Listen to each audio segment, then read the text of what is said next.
It is human nature to avoid effort. Imagine if our hunter-gatherer ancestors went out for a run for no other reason than to get exercise.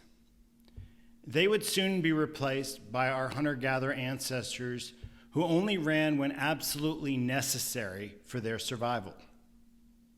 And in the modern world, we are working diligently to remove effort from every aspect of life. And that is human nature.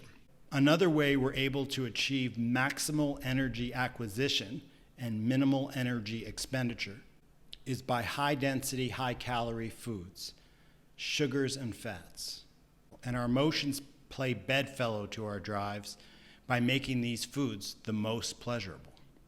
When we take the effort out of life, there are only inputs on the ledger of energy, only acquisition, no expenditure. There's no output. The only effort would be discretionary, up to us, unnecessary, chosen by us for exercise, which, as we said, is completely against our makeup.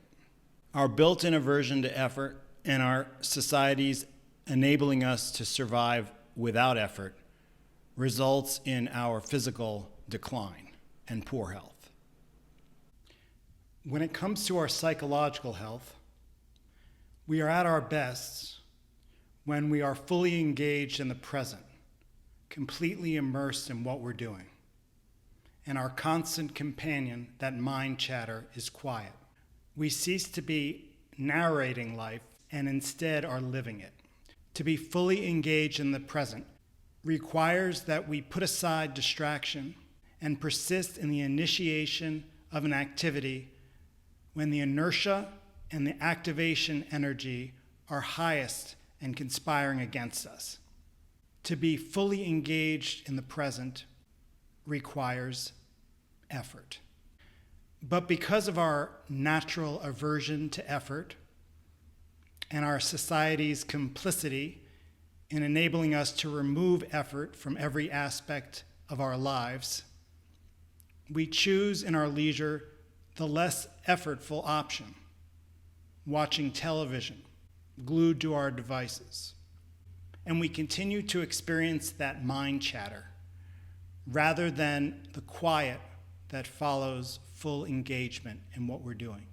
The opportunity to be fully engaged in what we're doing for optimal well-being becomes less and less a phenomenon of modern life.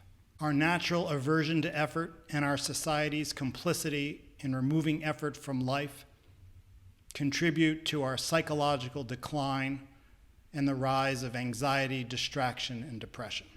So what's required then is conscious, deliberate, first acknowledgement that our physical and our mental well-being requires effort, that effort is opposed to our design, and that effort is opposed to the forces of modernization.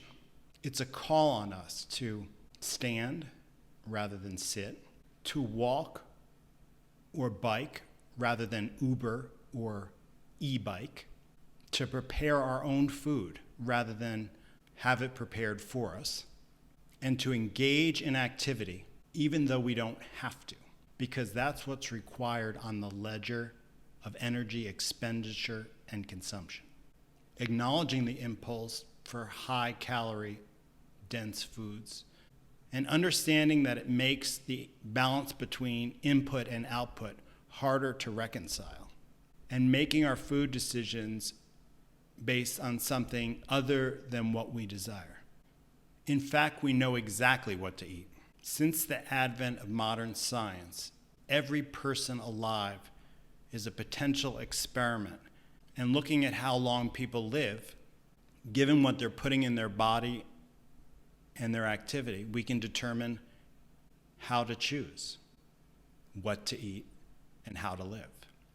And part of what makes putting effort into life easier is by removing the easy.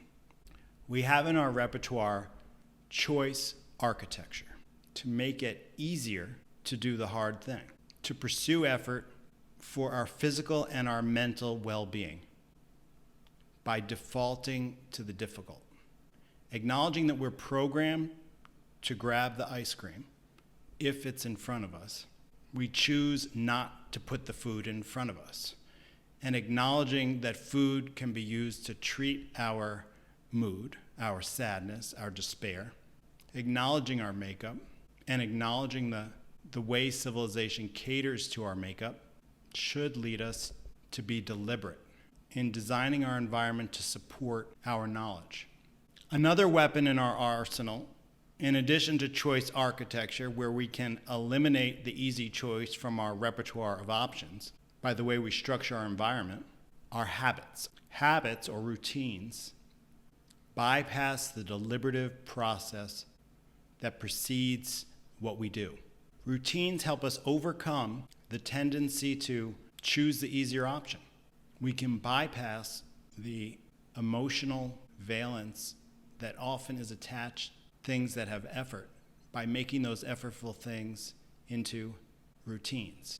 I go for a walk every day at 12:30, not because I want to or because I feel like it necessarily. Sometimes I want to do something else.